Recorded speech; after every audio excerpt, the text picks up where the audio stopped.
This is Pulse of Africa, the face and voice of Africa. The story of resurgent and burgeoning Africa is here, only on the Pulse of Africa channel.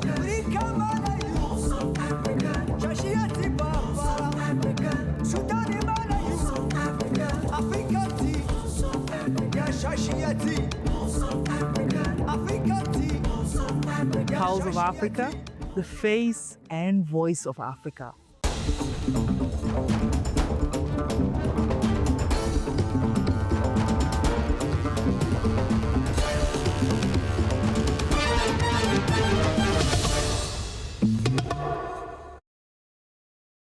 Hello and welcome. I'm Tensai Gabea with Pulse of Africa News, bringing you the latest stories and updates from across the continent.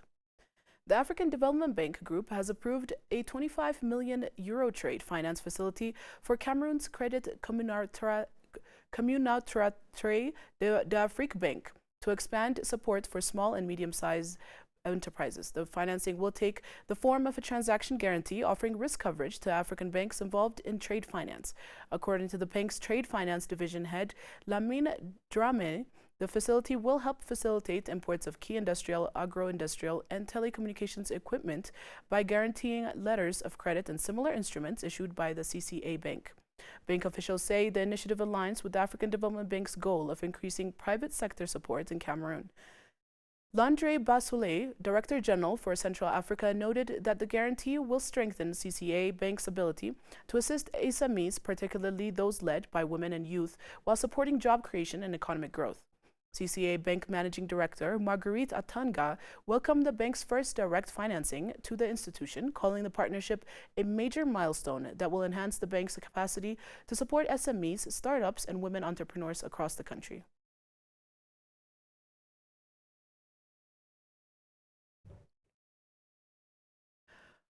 Morocco will officially launch its Women in AI national chapter during the inaugural WAI Morocco Summit on December 5 at Technopark Casablanca. The event will bring together leaders from technology, research, entrepreneurship, and government to advance an ethical and inclusive AI ecosystem. Founded in May 2025, WAI Morocco aims to strengthen the country's digital transition by promoting women's leadership and human-centered AI development. Its work focuses on education, healthcare, and sustainability sectors, while AI can help close skill gaps, improve services, and bolster economic resilience.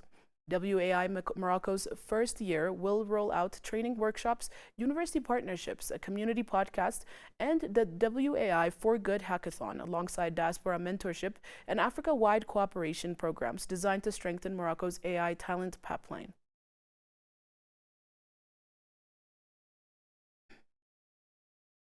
Rwandan entrepreneurs are introducing robotic sensors and AI tools to improve safety in undergoing mining and sector employing more than 92,000 workers. The technologies were showcased at Rwanda's Mining Week in Kigali, where global industry leaders discussed the country's expanding role in critical minerals.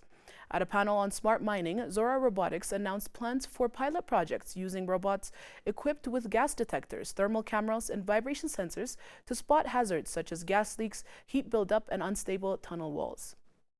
The system can map underground conditions in real time and help prevent accidents before mining begins. Young innovators are also contributing.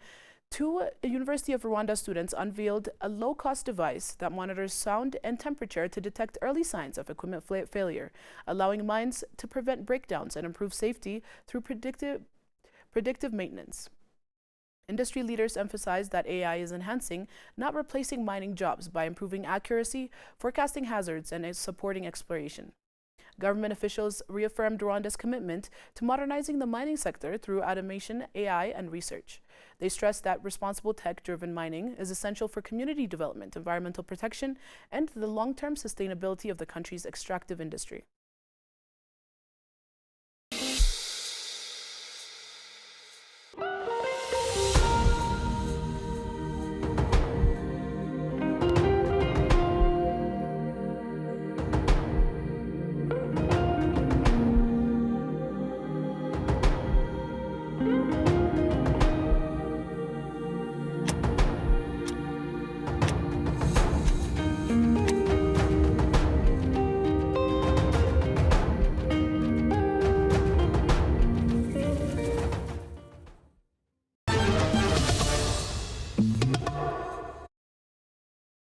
Liberia has officially launched its triple elimination strategy to prevent mother-to-child transmission of HIV, syphilis, and hepatitis B, aligning with World Health Organization guidance. Health Minister Dr. Luis M. Capoto highlighted Liberia's progress in dual HIV and syphilis testing, which expanded from under 10% in 2017 to nearly 80% in 2023, preventing more than 2,300 adverse birth outcomes and saving over 1,300 newborns. She said the new initiative marks the next phase of integrating triple testing into routine maternal health services nationwide. Launching the strategy, the minister called it a historic milestone that ushers Liberia into a new era of comprehensive maternal care. She urged health workers, traditional midwives, community leaders, and civil society groups to ensure every pregnant woman is reached and every newborn protected. Liberia continues to face high burdens of these infections, including an estimate of 0.7% HIV prevalence among pregnant women and 8 to 10% hepatitis B prevalence in the general population. Officials stressed that stronger domestic investment and unified national action are essential to sustaining progress.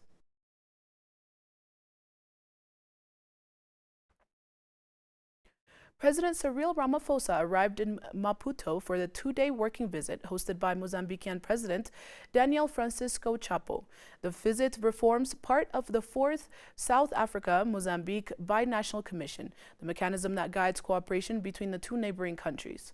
The two leaders will review the status of joint programs and discuss regional and global issues of mutual interest. The BNC, established in 2015, has helped deepen cooperation across sectors including agriculture, defense, health, transport, labor, and broader management. The countries have signed more than 70 agreements, and Mozambique remains South Africa's largest trading partner in Africa, with trade reaching 119.4 billion rand in 2024. President Ramaphosa is accompanied by a high-level ministerial delegation, underscoring South Africa's commitment to strengthening economic ties, expanding investment opportunities, and advancing shared development priorities with Mozambique.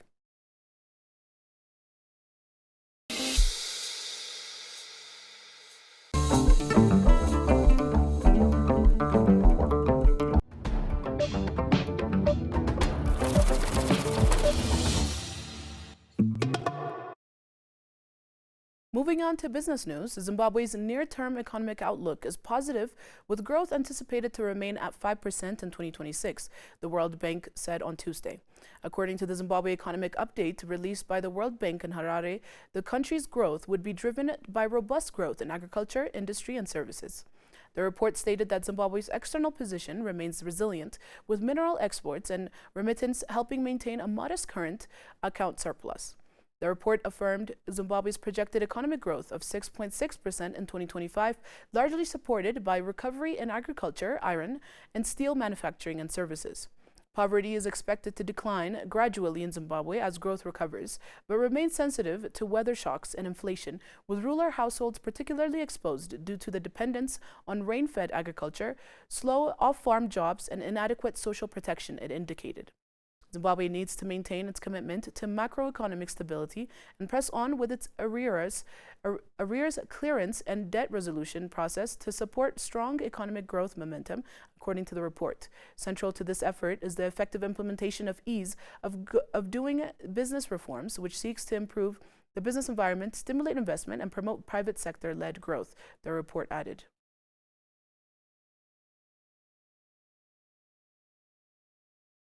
Namibia's central bank kept its main interest rate unchanged at 6.5% on Wednesday.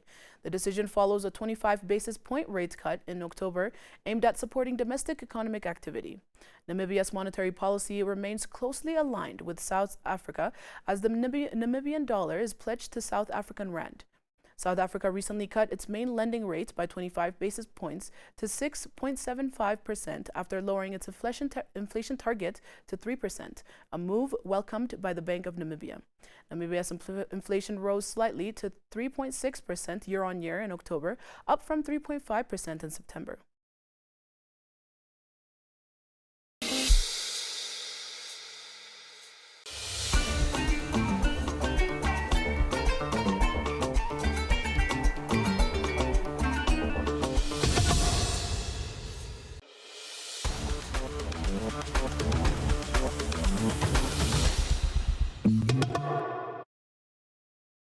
The Ghana Football Association And the Football Association of Wales have announced a new strategic partnership aimed at strengthening coach development, sharing best practices, and fostering future football collaborations.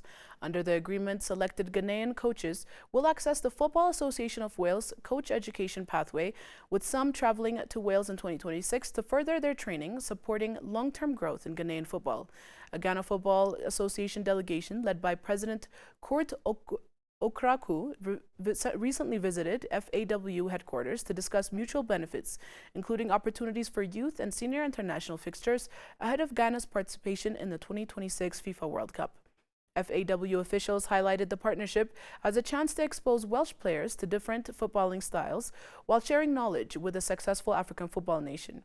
Both associations emphasized the value of exchanging ideas to enhance player and coach development.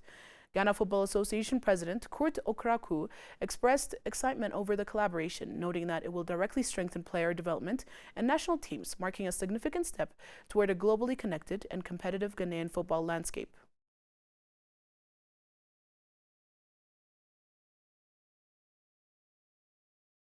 Next, let's check the current weather forecast.